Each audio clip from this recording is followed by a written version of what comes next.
Hai guys, ketemu lagi dengan aku di channel Lady Din. Semoga kalian semua dalam keadaannya sehat dan bahagia. Kali ini, aku akan bercerita tentang kasus kejahatan yang menjadi berita utama di surat kabar Texas di tahun 90-an. Bagaimana kisah lengkapnya? Tanpa basa-basi lama-lama, kita langsung masuk ke ceritanya ya. Sebelumnya, jangan lupa untuk subscribe dulu channel ini dan nyalakan lonceng notifikasinya supaya kalian tahu video terbaru dari aku.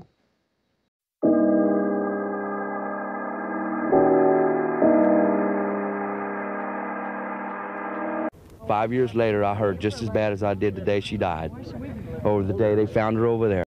Elizabeth Christine Peña dan Jennifer Erdmann adalah teman dekat yang sama-sama bersekolah di Waltrip High School.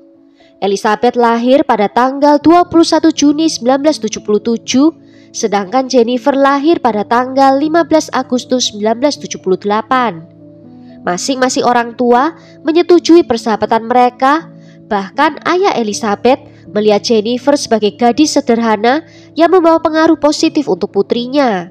Setelah keduanya menjadi teman, Elizabeth yang awalnya sering melakukan pemberontakan remaja bisa memperbaiki sikapnya.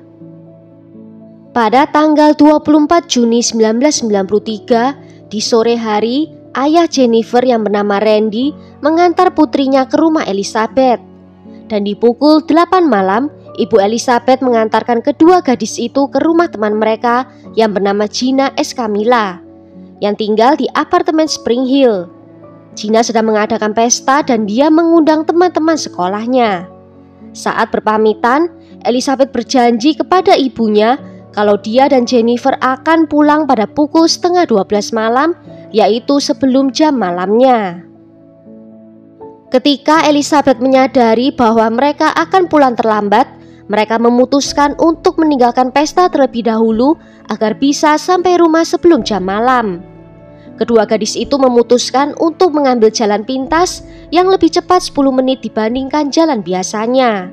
Mereka berjalan menyusuri rel kereta api dan kemudian melewati sebuah taman. Lokasi itu hanya berjarak sekitar 1,6 km dari rumahnya Elizabeth. Saat mereka sedang menyusuri jalan itu, mereka bertemu dengan 6 orang anggota geng. Anggota geng itu sedang minum bir setelah mengadakan upacara inisiasi geng untuk Raul Omar Villarreal yang berusia 17 tahun. Raul sebenarnya bukan anggota geng manapun, tetapi tetap ikut terlibat dalam upacara inisiasi di mana dia telah dipaksa untuk melawan beberapa anggota geng sebelum mereka memutuskan apakah akan menerimanya ke dalam geng atau tidak. Salah satu anggota geng yang bernama Jose Medellin mendekati Elizabeth dan Jennifer dan kemudian berusaha untuk meraba dan mencubit payudara Elizabeth. Elizabeth menepis tangannya Jose dan terus berjalan. Jose terus mengejar kedua gadis itu dan menanyakan akan kemanakah mereka pergi. Dia kemudian mengalungkan lengannya di leher Elizabeth, melemparkannya ke tanah dan menyeretnya menuruni jalan ke arah anggota geng lainnya. Elizabeth berteriak dan memohon bantuan agar bisa dibebaskan. Tetapi yang terjadi selanjutnya malah lebih mengerikan. Elizabeth dipaksa untuk melepas celana dalamnya. Sebenarnya Jennifer bisa dengan mudah lari untuk menyelamatkan dirinya, tetapi dia malah berlari mendekati Elizabeth agar bisa membantunya. Jennifer pun ditangkap oleh anggota geng lainnya dan dilemparkan ke tanah juga. Kedua gadis itu kemudian dilecehkan secara seksual secara berulang kali oleh anggota geng itu selama 1 jam. Semuanya menyerang kecuali satu anggota geng yang bernama Venancio Medellin. Keenam anggota geng menjadi takut saat menyadari kalau kedua gadis itu akan bisa mengidentifikasi mereka. Kemudian pemimpin geng yang bernama Peter Cantu memerintahkan anggotanya untuk menghabisi nyawa kedua gadis itu. Mengikuti instruksi dari Peter, Raul mengikat leher Jennifer dengan sabuk nilon merah.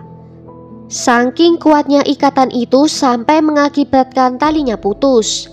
Kemudian pelaku menyelesaikan aksinya dengan menggunakan tali sepatu dan itu semua dilakukannya di hadapan Elizabeth.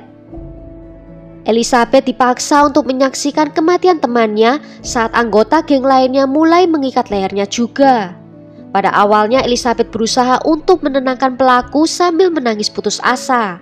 Karena tidak ditanggapi oleh pelaku, Elizabeth mencoba untuk melarikan diri. Pelaku menjadi marah, kemudian menendang Elizabeth di bagian wajah dan tubuhnya dan mencabut 3 giginya dan juga mematahkan tulang rusuknya. Peter, Jose, dan Efrain kemudian mengikat leher Elizabeth dengan tali sepatu sampai meninggal dunia. Dan untuk memastikan kematian kedua gadis itu, anggota geng menginjak leher mereka sampai hancur. Sebelum meninggalkan TKP, Peter memberikan Venancio sebuah jam tangan Goofy yang diambilnya dari tubuh Jennifer. Kemudian Jose, Efrain, dan Raul ikut ke rumahnya Peter, di mana dia tinggal dengan kakaknya dan saudara iparnya. Saudara ipar Peter menanyakan kenapa Raul berdarah dan kemeja Peter juga ada darahnya. Ditanyai seperti itu, Jose dengan bangga mengatakan kalau mereka baru saja selesai bersenang-senang. Dia juga menjelaskan kalau dia telah memperkosa 2 orang gadis.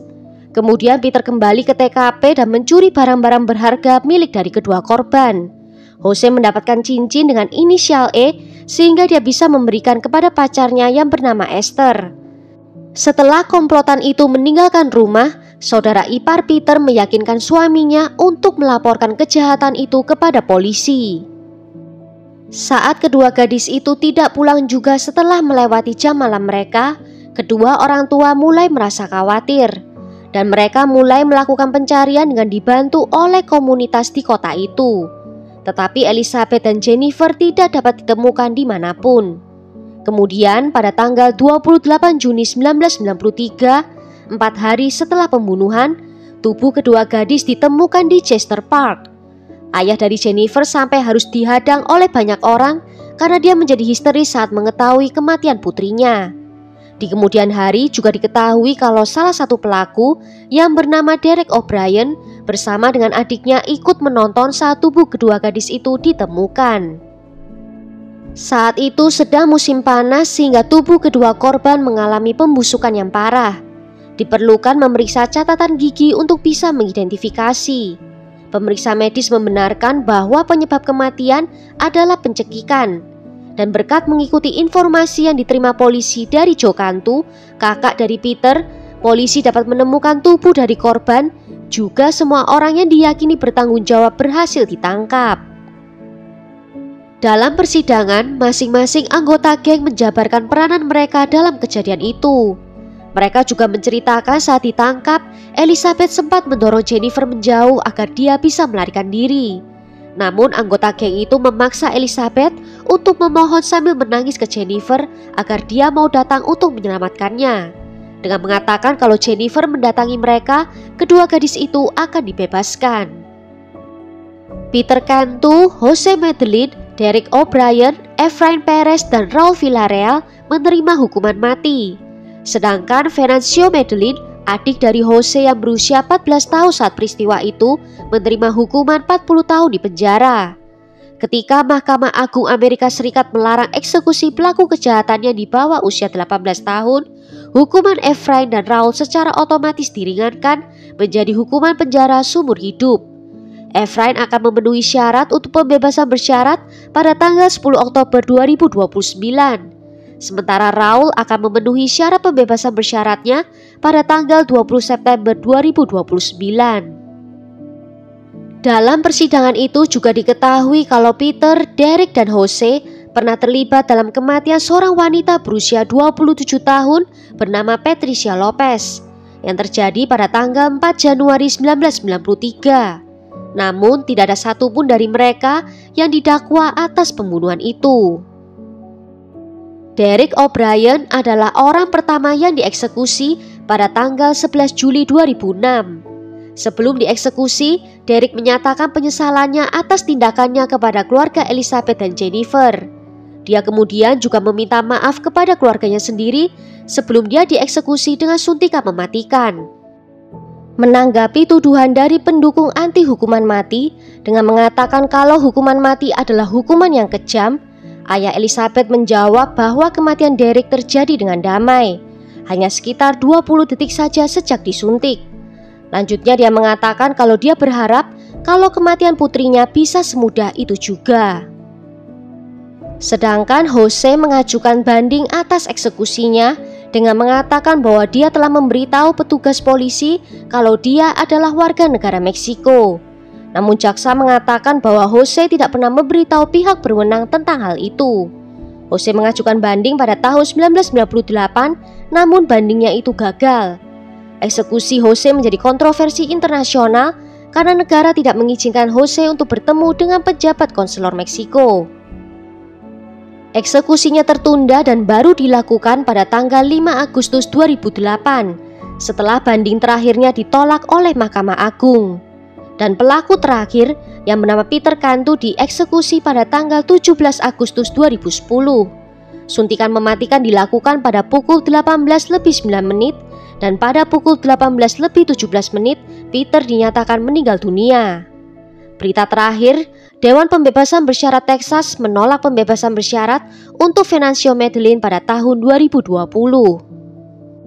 Setelah insiden itu, pihak sekolah membuat tugu peringatan untuk memperingati Jennifer dan Elizabeth. 2 bangku peringatan diletakkan di Chester Park dan di sebelahnya adalah tempat pemakaman kedua gadis itu. Well, sampai di sini dulu cerita kali ini. Bagaimana menurut kalian tentang kasus ini? Tulis ya pendapat kalian di kolom komentar. Akhir kata, terima kasih karena sudah nonton video ini sampai akhir. Sampai jumpa di video berikutnya. Ciao.